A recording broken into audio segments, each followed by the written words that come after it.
para la Atención y Prevención de las Adicciones en la Ciudad de México presenta La Neta de las Drogas, el primer programa radiofónico para prevenir las adicciones.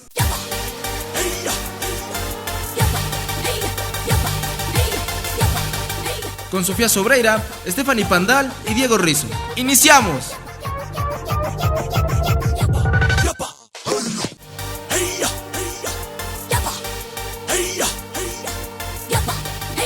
Hola amigos, ¿cómo están? Esto es Vive Libre, un espacio para prevenir las adicciones. En la cabina estamos Stephanie Pandal y Sofía Sobreira. Hola Steffi, ¿cómo estás? Hola Sofi, muy bien, gracias. ¿Lista para empezar el programa? Muy bien, Steffi. Hoy vamos a hablar de algo que los especialistas llaman factores de riesgo y protección. Y para este tema tenemos a nuestra invitada, la maestra Alde González, especialista del Instituto para la Atención y Prevención de las Adicciones en la Ciudad de México, que todos conocemos como IAPA. Hola chicas, buenas tardes, muchas gracias por la invitación. Es para mí un gusto estar con ustedes. Pues vamos a empezar a definir, un poco lo que son los factores de riesgo y posteriormente vamos a definir lo que son los factores protectores. Ok. Los factores de riesgo son aquellos atributos o características individuales, familiares o sociales que incrementan una probabilidad de que aparezca una conducta. Por ejemplo, en este caso, las adicciones. Y lo contrario son los factores protectores. Es el atributo o característica que decrementa o que inhibe que aparezca pues una conducta, por ejemplo, las adicciones. Decrementa, o sea, ¿te refieres a que bajen el riesgo para prevenir las adicciones?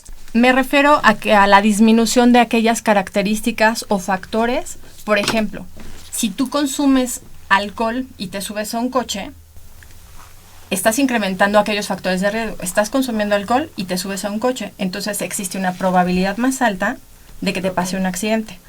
O por ejemplo, si consumiste alcohol y te vas a atravesar una calle, estás incrementando en porcentaje que te atropellan. ¿Sí? Okay. Exactamente. ¿Para qué nos sirven estos factores? Mira, los factores se dividen básicamente en 4 grandes rubros: los factores de riesgo y los factores protectores, y ahorita vamos a ver para qué sirven o para qué no nos sirven. Existen factores de riesgo familiares, comunitarios, entre pares o entre compañeros, escolares o individuales. Entre los familiares, vamos a ver un poco, es algo muy importante. Acuérdense que los factores de riesgo incrementan la probabilidad de que pase una conducta. Entonces imagínense que si estamos en nuestra casa y nuestros papás están consumiendo alcohol, ¿qué creen que pase? Pues que nosotros también tenemos probabilidad de consumir alcohol. Así es, porque nosotros estamos aprendiendo pues que esa conducta es positiva, ¿no? Uh-huh. Está socialmente aceptada, y entonces pues si nosotros nos ofrecen a alguien afuera de nuestra casa una copa, es muy probable que nosotros accedamos a este consumo. Exactamente. ¿Alde, son los mismos factores para los hombres y las mujeres? Así es. Estos mismos factores se ven por igual en hombres y en mujeres. Claro que, por ejemplo, la encuesta de adicciones menciona que un factor de riesgo es el género. ¿Qué quiero decir con esto? Que incrementa más la probabilidad de consumir una droga siendo hombre. Por muchas cuestiones sociales, porque en los hombres está más socialmente permitido el consumo de drogas, que es el alcohol, etcétera, etcétera. Existen muchos factores, pero el factor preponderante en hombres es pues que sean hombres, por decirlo de alguna manera, ¿no? Exactamente. Otra parte importante dentro de la familia es que haya pocas o nulas reglas de supervisión con los padres. Estamos en la actualidad en una sociedad donde ambos padres están trabajando, y entonces pues no les dedican mucho tiempo a los hijos. Y entonces esta falta de supervisión, de reglas claras, consecuencias, pues aumenta la probabilidad de que se den conductas de riesgo en los jóvenes. Pero ¿qué pasa ahora que estamos en una época en la que es nuestro papá y nuestra mamá los que se van a trabajar? Aquí lo que podemos, brincando a los factores protectores, nosotros como papás, ¿qué podemos hacer? O sea, sí nos vamos a trabajar todo el día, pero ¿qué es lo que podemos hacer? Es brindar tiempo de calidad, no de cantidad, y estar supervisando siempre a los hijos. ¿Qué quieres decir? O tú como chavo también avisarle a tu papá, oye, voy a salir con este amigo, darle la dirección, estar siempre en un contacto con los papás muy, muy cercano. Más que nada entonces sería la comunicación con los padres, ¿no? Así es, una característica muy importante dentro de los factores protectores es tener una excelente comunicación con los papás. Cualquier cosa, cualquier detallito que tú veas que no te guste, a lo mejor de los amigos, en la escuela o en tu entorno, comunicarte con los papás o esta parte de apertura, decir, oye papá, tengo una fiesta, acompáñame, conoce a mis amigos, igual como papás, ¿no? Conocer a los amigos de nuestros hijos y darle seguimiento a dónde van, qué están haciendo, con quién se juntan, esto es muy importante. Pero bueno, a raíz viene otra pregunta. Si el factor de riesgo no es la casa y es la escuela, en ese caso, ¿qué se puede hacer? Bueno, un punto muy importante aquí es tener un acercamiento con las autoridades escolares y hacer como un diagnóstico de qué es lo que está sucediendo en el entorno escolar. A lo mejor existe lo que llamamos ahora bullying, que alguien nos esté molestando en el entorno escolar y esto esté generando pues un estrés en las personas y esto incrementa la probabilidad de que el chavo se siente estresado y no tenga herramientas o habilidades sociales que le permitan enfrentar esta situación. ¿Y qué es lo que va a pasar? Pues es más fácil decir, bueno, como me siento triste, estresado, entonces a lo mejor lo que voy a hacer es consumir una droga. ¿Y qué pasa en las familias donde solo está la figura paterna o solo está la mamá? Es un factor de riesgo, pero también puede ser un factor protector, ¿no? Puedes vivir en una familia donde papá y mamá convivan como perros y gatos, es un factor de riesgo. Y puedes estar en una familia donde esté mamá y tenga un buen seguimiento, tengas buena comunicación, o esté papá y finalmente te lleves bien con él, estés siempre al pendiente de lo que haces. O sea, podemos jugar con esto. Hay factores de riesgo y factores protectores algunos factores de riesgo se pueden convertir en factores protectores y al revés, algunos factores protectores se pueden convertir en riesgo, ya sea en el hogar, en la comunidad, en la escuela. Muy bien. Si los papás no distinguen si estás en un factor de riesgo o de protección, ¿qué podemos hacer en ese caso? ¿Qué podemos hacer? Esto es una pregunta muy interesante. Lo que podemos hacer básicamente como papás es estar al pendiente en todo momento de los cambios conductuales o de las conductas que tiene la persona. Si yo tengo un hijo que siempre está muy contento, siempre me platica y de repente empieza a tener conductas de que se aísla, cambia de repente de amigo o está teniendo conductas un poco raras y demás, algunos otros factores, ahí como papá, por eso es importante la comunicación, tenemos que estar muy al pendiente. Y entonces sentarnos con él y decir, bueno, y estar indagando qué es lo que está pasando y buscar ayuda. Si encontramos que nuestro hijo está consumiendo droga y demás, es importantísimo acudir a un centro de atención especializado para las adicciones. ¿Y en la calle qué factores de riesgo nos podemos encontrar? Por ejemplo, en la calle, si un chavo ya no está estudiando, entonces la calle es un factor de riesgo. ¿Por qué? Porque puedes dejar de hacer actividades que favorezcan o eviten que consumas drogas. Por ejemplo, si estás en la calle y no tienes nada que hacer, es muy probable pues que te empieces a juntar con personas con características parecidas a ti. Pues no están deprimidas, no tienen trabajo, ya perdieron la escuela. Y bueno, es muy probable esto que los acarree a conductas de riesgo. Consumo de drogas, violencia, asaltos, etc. Pero a ver, ¿el factor de riesgo y de protección tiene algo que ver con la autoestima? Tiene mucho que ver. La autoestima es importante para evitar caer en situaciones de riesgo. Si yo me quiero y me acepto tal cual soy, es poco probable que yo caiga en una situación de riesgo. ¿Qué quiere decir? Si por ejemplo a mí yo tengo una autoestima alta, bien fortalecida, si alguien me dice en mi escuela, en mi oficina, oye, eres una niña fea, todo lo haces mal, etcétera, si yo creo lo que soy, que estoy preparada, soy fuerte, este comentario seguramente me va a caer como espejo, ¿no? O sea, finalmente lo voy a tratar de evitar o no lo voy a tomar en cuenta porque estoy totalmente segura de lo que soy. Y por ejemplo, para una persona que tiene la autoestima bajo, ¿cómo lo puede fortalecer? Hay diferentes talleres o desarrollo de habilidades para la vida. En el YAPA se dan varios talleres o se le dan seguimiento a acciones que favorecen esta autoestima. El deporte es una herramienta muy importante que favorece la autoestima. Otros talleres que igual te van diciendo que te aceptes como eres, algunas otras características, ¿para qué? Para que puedas empezar a favorecer esta situación. Bueno, ahora con las redes sociales siento que ahí tenemos otro factor de riesgo. ¿Qué podemos hacer con esta nueva tecnología y todo lo que está pasando en las redes sociales? Ok, la Secretaría de Seguridad Pública tiene un programa de ciberbullying en donde habilita a los chavos y chavas que no subas datos personales, ¿no? Desde a qué hora sales, a dónde andas, con quién andas, o ya situaciones muy, muy íntimas, ¿no? Que si no tienes novio, que si te sientes triste, cosas muy, muy, muy personales que favorecen, pues, que entres en una situación de riesgo. Y poner datos personales también como, correo electrónico, celular, que precisamente todo mundo, dime quién no pone de repente, estoy en el cine, pones tu ubicación, eso es muy peligroso. ¿Y cómo alejarnos, por ejemplo, desde las redes sociales? Nos mandan invitaciones a fiestas raves o hasta nos venden drogas. ¿Cómo podemos evitar esto? Bueno, tú misma poner un candado. O sea, si te manda una invitación, cerciorarte de que la persona que te manda la invitación realmente la conozcas, uno. Y otro, pues asegurarte de no invitar a cualquier persona y estar consciente de los riesgos, si la aceptas, de los riesgos que puedes tener al aceptar esa invitación. Y si sospechas de que esta persona te puede invitar o está vendiendo drogas, es muy importante que llames a la Secretaría de Seguridad Pública o por mensaje y les digas que es una persona de riesgo.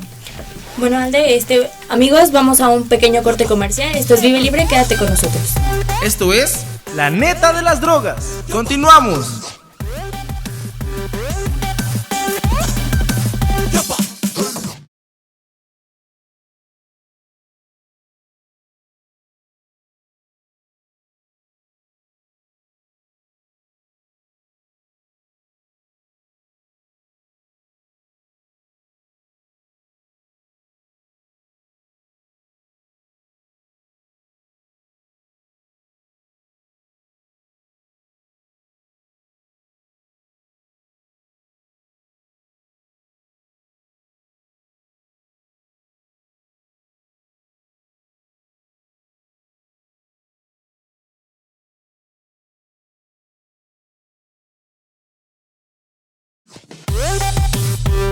La Neta de las Drogas. Seguimos. Hola amigos, estamos de regreso, esto es Vive Libre. Estamos hablando sobre los factores de riesgo y protección y está con nosotros la invitada, es la maestra Alde. Hola Alde, bueno, regresamos. Yo tengo una pregunta. Veo que traes un muñeco y unos lentes. Esto es porque ¿nos puedes explicar para qué tienen esto? Así es, estos modelos anatómicos los llevamos regularmente a las jornadas informativas que tenemos dentro de las escuelas o en el ámbito comunitario para ejemplificar las características y los efectos que causan, principalmente, en este caso voy a hablar de alcohol, el alcohol en el producto de una mujer que está consumiendo. Por ejemplo, no sé si lo puedan... O sea, este bebé es de una mujer que consumió alcohol durante el embarazo. Así es, exactamente. Es una mujer que estuvo consumiendo relativamente de manera periódica alcohol. Y bueno, como ustedes ven, las características que presenta es una cabeza pequeña. Obviamente son niños que nacen con bajo peso. Regularmente son prematuros. Les falta la hendidura del labio, las orejas las tienen un poco salidas y los ojos están más hacia afuera. La nariz la tienen pequeña y chata, ¿no? Igual, como les mencionaba, tienen bajo peso al nacer y son hijos de madres que consumieron de manera continua alcohol. O sea, no pasa nada si a lo mejor los primeros meses de embarazo las mujeres no se dan cuenta que están embarazadas y consumen alcohol. Puede pasar, ¿no? Este es el producto de una mujer que bebió de manera consuetudinaria. Sin embargo, es muy peligroso que si estás embarazada, aunque sea una gotita, acuérdense que el alcohol va directamente al sistema nervioso central, o sea, al cerebro, y modifica la estructura. Entonces, el alcohol atraviesa placenta, lo que llega directamente al producto o al bebé. Entonces, es muy importante que si estás embarazada o si no sabes que estás embarazada, evites el consumo de alcohol. Pero entonces ahí, ¿cuál fue el factor de protección que falló? El factor protector, 1, puede haber sido que la mamá no supiera que estaba embarazada. 2, y el consumo excesivo de alcohol. Que es una mujer joven, por ejemplo, y estuvo consumiendo alcohol durante el embarazo. Ese es el factor protector que falló, es la falta de información que impide que tú lleves a cabo cuidados durante tu embarazo. Alde, ¿son los mismos factores de riesgo si consumes alcohol o tabaco? ¿En qué sentido? Para una mujer embarazada. Cambia mucho, por ejemplo, este bebé tiene síndrome alcohólico fetal. Tiene bajo peso al nacer. Lo mismo sucede con una mujer que fumó tabaco durante el embarazo. Su bebé es muy probable que tenga bajo peso al nacer o que tenga un aborto espontáneo. O sea, hay características muy parecidas, pero las características cambian con el tipo de droga. Con la cocaína, pues obviamente al incrementar la potencia de la droga, incrementa el factor de riesgo para causar daños, algunas veces irreversibles, en el producto. ¿Hay alguna droga que no cause este tipo de consecuencias? Ninguna. Toda droga que introducida al cuerpo modifica la estructura del sistema o del cerebro en la mamá y obviamente en el producto. ¿Y de qué forma podemos favorecer los factores protectores? Durante el embarazo es, 1, identificar si estás embarazada y si estás consumiendo drogas, acudir inmediatamente a un centro de rehabilitación para que bajes la dosis, empieces a evitar la dosis y bueno, tengas un tratamiento adecuado. Por ejemplo, en la escuela un factor protector es tener buena comunicación con tus maestros, con tus compañeros. En la casa igual, o sea, con tus papás tener buena comunicación, avisar dónde estás. Y en el Facebook o en redes sociales igual, o sea, estar consciente de que toda información que tú subas puede ser usada en tu contra. Así es que tienes que tener mucho cuidado con la información que subes o que manejas. Exactamente. A ver, Alde, ¿son los mismos factores de riesgo en la escuela y en la casa para los niños y adolescentes? Así es, son los mismos factores, sin embargo cambia como la intensidad.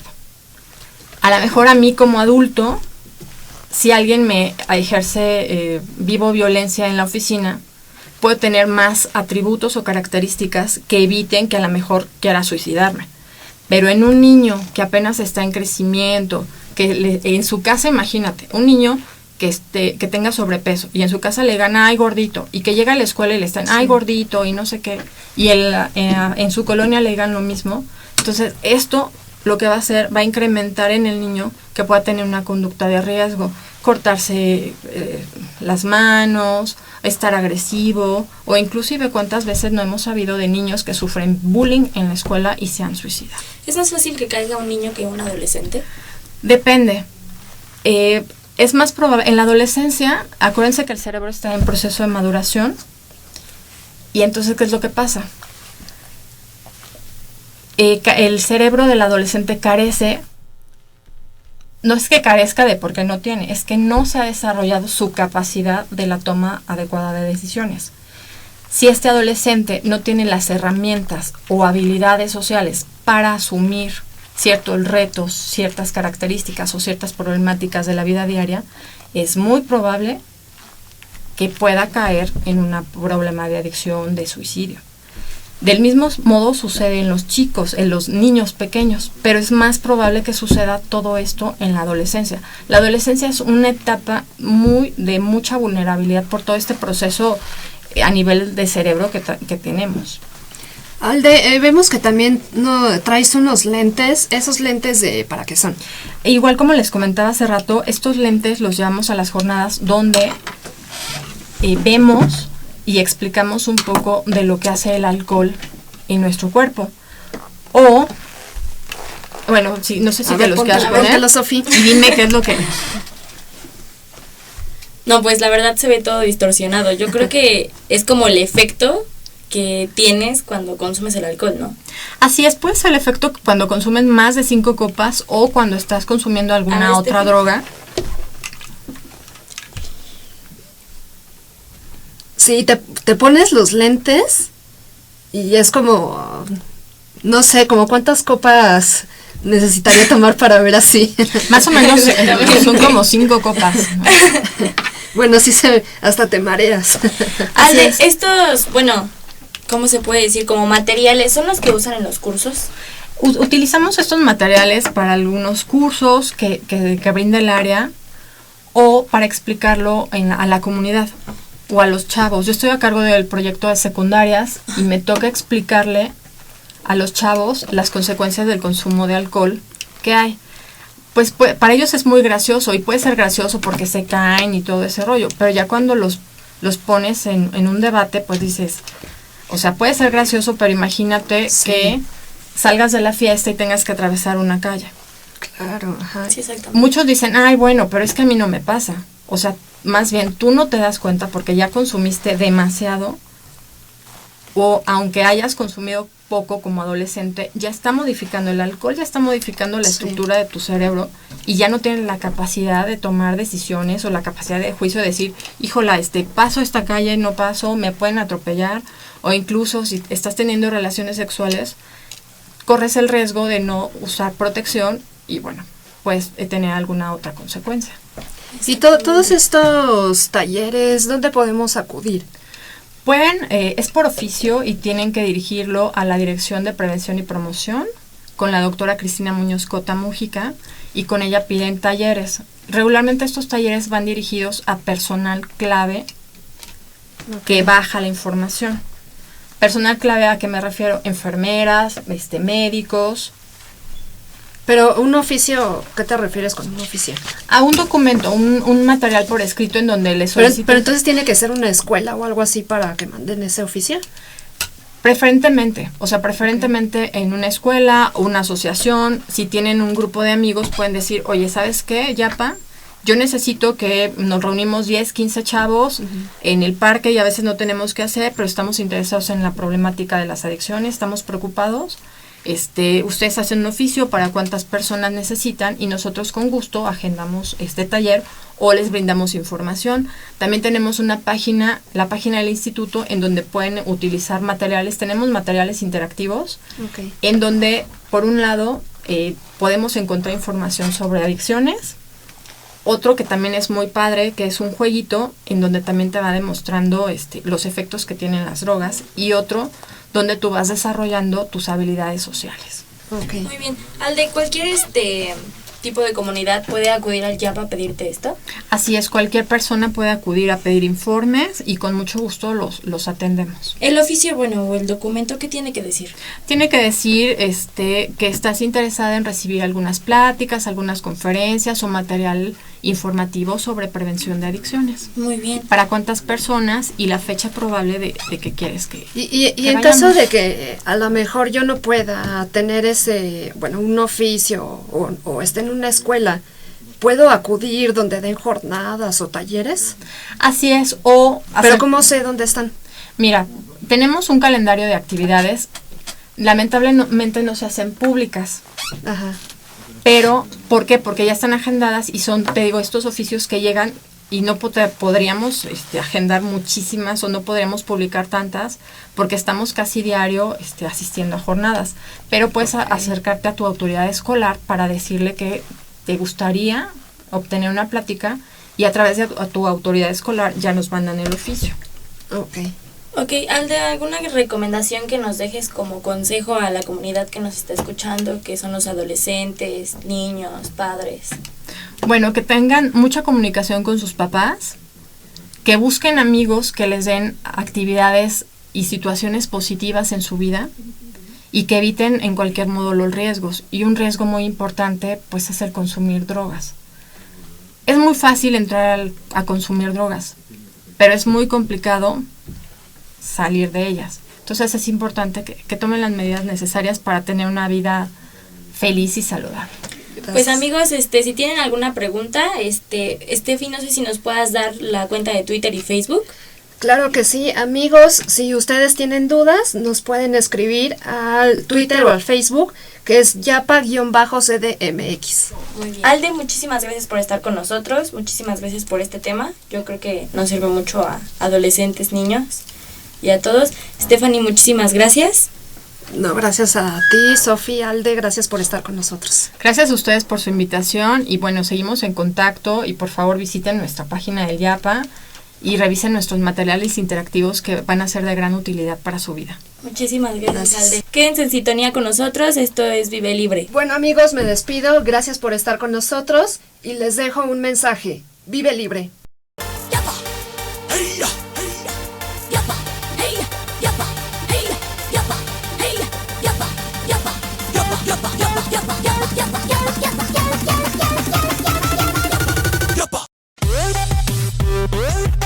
El Instituto para la Atención y Prevención de las Adicciones en la Ciudad de México presentó La Neta de las Drogas, el primer programa radiofónico para prevenir las adicciones.